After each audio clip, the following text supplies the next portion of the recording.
ओम शांति। दिनांक 23 अक्टूबर 1970।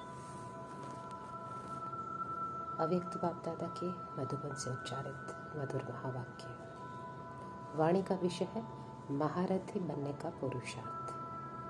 मीठे मीठे बाप दादा बोले, रूहानी ड्रिल आती है। ड्रिल में क्या करना होता है?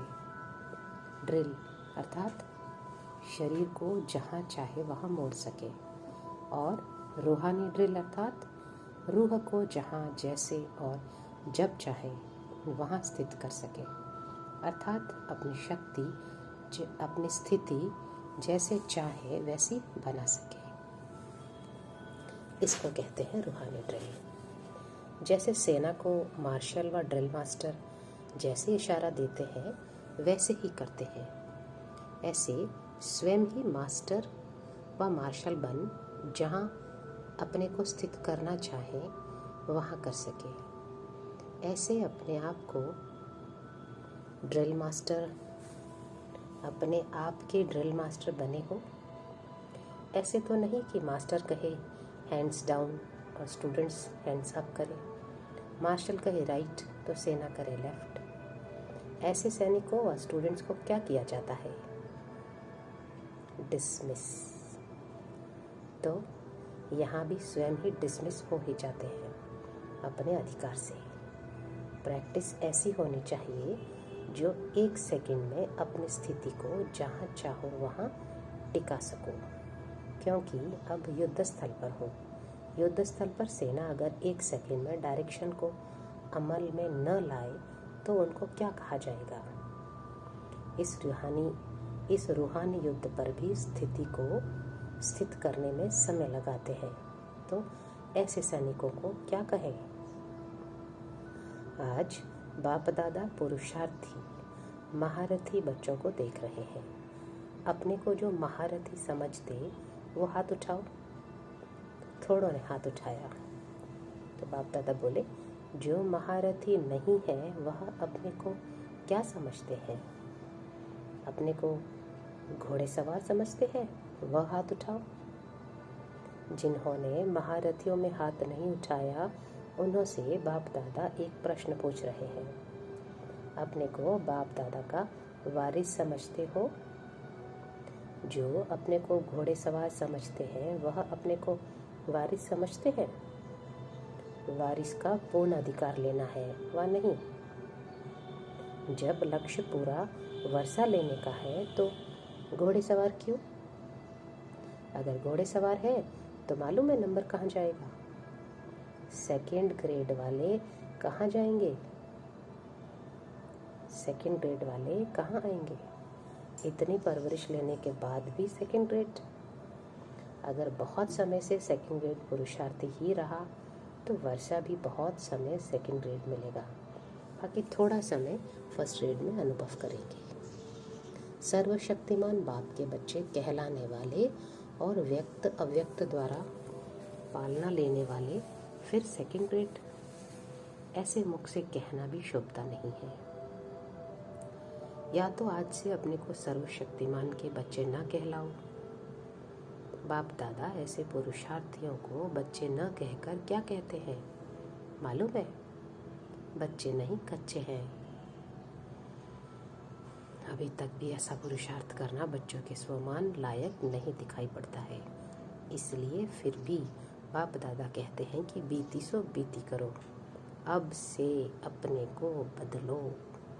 महारथी बनने लिए सिर्फ 2 बातें याद रखो। कौन सी? एक तो अपने को सदैव साथी के साथ रखो।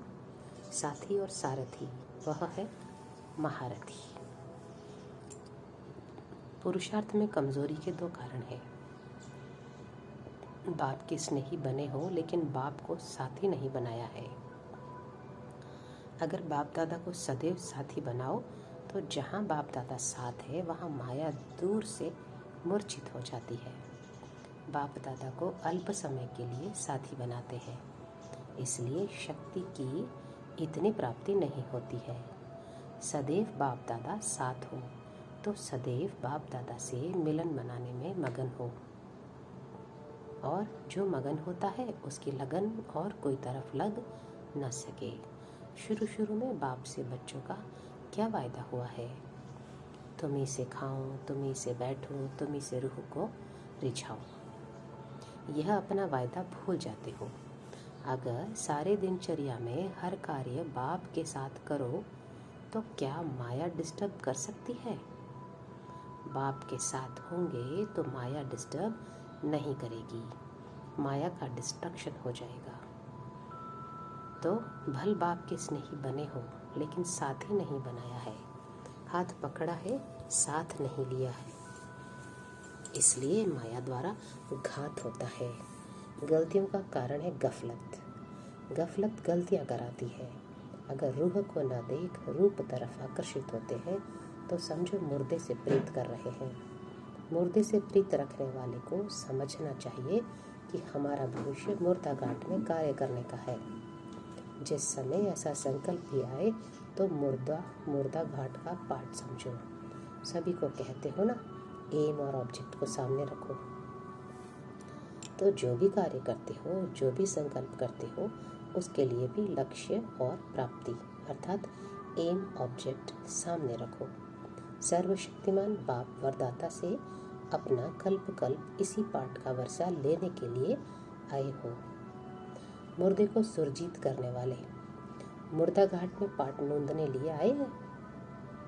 पूछो, अपने से पूछो। जो भी बच्चा अपनी गलतियों को एक बार बाप के सामने रखता है, उनको यह समझना चाहिए कि बाप के आगे अपनी कमियों को रखने के बाद अगर दोबारा कर लिया तो क्षमा के सागर के साथ 100 गुना सजा से बचाने लिए सदैव बाप दादा को अपने सामने रखो। हर कदम बाप दादा को फॉलो करते चलना है। हर संकल्प को, हर कार्य को अव्यक्त बल से अव्यक्त रूप द्वारा वेरीफाई कराओ। जैसे साकार में साथ होता है तो वेरीफाई कराने बाद प्रैक्टिकल में आते हैं, वैसे ही बाप दादा को अव्यक्त रूप से सदैव सम्मुख व साथ रखने से हर संकल्प और हर कार्य वेरीफाई कराकर फिर करने से कोई भी व्यर्थ विकर्म नहीं होगा। कोई द्वारा भी कोई बात सुनते हो तो बात का साज में न जाकर राज को जानो। राज को छोड़ साज को सुनने से नाजुक बनाता है। कभी भी नहीं सोचो कि फलाना ऐसे कहता है तब ऐसा होता है, लेकिन जो करता है सो पाता है, यह सामने रखो। दूसरे के कमाई का आधार नहीं लेना है, न दूसरे की कमाई में आंख जानी चाहिए, जिस कारण ही ईर्ष्या होती है। इसके लिए सदैव बाप का यह स्लोगन याद रखो कि अपनी घोट तो नशा चढ़े। दूसरे के नशे को निशाना नहीं बनाओ, लेकिन बाप दादा के गुण और कर्तव्य को निशाना बनाओ। सदैव बाप दादा के कर्तव्य की स्मृति रखो कि बाप दादा के साथ मैं भी अधर्म के विनाश अर्थ निमित्त हूँ।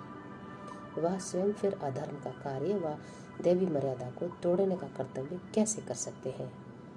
मैं मास्टर मर्यादा पुरुषोत्तम हूँ, तो मर्यादाओं को तोड़ नहीं सकते हैं।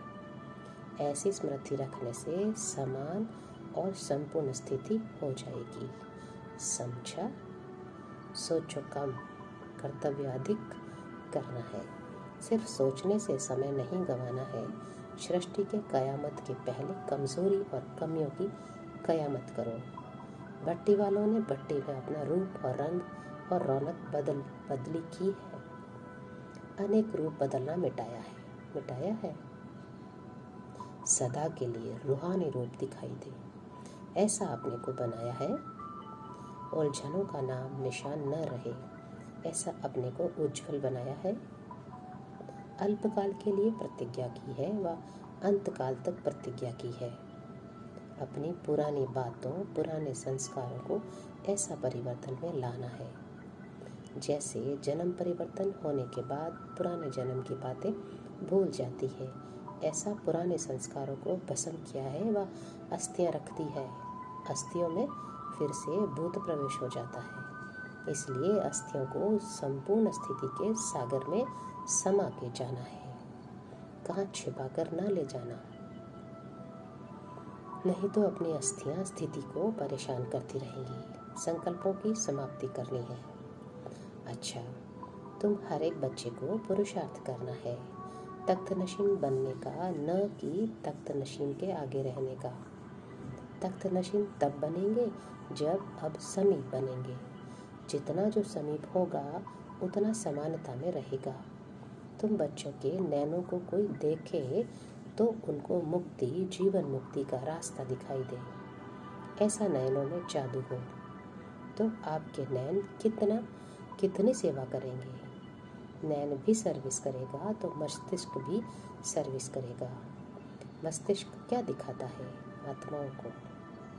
बाप। आपके मस्तिष्क से बाप का परिचय हो, ऐसी सर्विस करनी है, तब समीप सितारे बनेंगे। जैसे साकार में बाप को देखा, मस्तक और नैन सर्विस करते थे। मस्तिष्क में ज्योति बिंदु रहता था, नैनों में तेज, त्रिमूर्ति के याद का। ऐसे समान बनना है। समान बनने से ही समीप बनेंगे। जब आप स्वयं ऐसी स्थिति में रहेंगे तो माया क्या करेगी? माया स्वयं खत्म हो जाएगी। तुम बच्चों को रेगुलर बनना है। बाप दादा रेगुलर किसको कहते हैं? रेगुलर उनको कहा जाता है जो सुबह से लेकर रात तक जो कर्तव्य करता है वह श्रीमत के प्रमाण करता है। सब में रेगुलर, संकल्प में, वाणी में, कर्म में, चलने में, सोने में, सब में रेगुलर। रेगुलर चीज़ अच्छी होती है। जितना जो रेगुलर होता है उतना दूसरों की सर्विस ठीक कर सकता है। सर्विसेबल अर्थात एक संकल्प भी सर्विस के सिवाय न जाए, ऐसे सर्विसेबल और कोई सबूत बना सकते हैं। सर्विस केवल मुख की ही नहीं लेकिन सर्व कर्मेंद्रिया सर्विस करने में तत्पर हो। जैसे मुख बिजी होता है वैसे मस्तिष्क, नैन सर्विस में बिजी हो। सर्व प्रकार की सर्विस कर सर्विस का सबूत निकालना है। एक प्रकार की सर्विस से सबूत नहीं निकलता, सिर्फ सराहना करते हैं। चाहिए सबूत तो सबूत देने लिए सर्व प्रकार की सर्विस में सदा तत्पर रहना है। सर्विसेबल जितना होगा वैसा आप समान बनाएगा, फिर बाप समान बनाएगा। अच्छा, ओम शांति।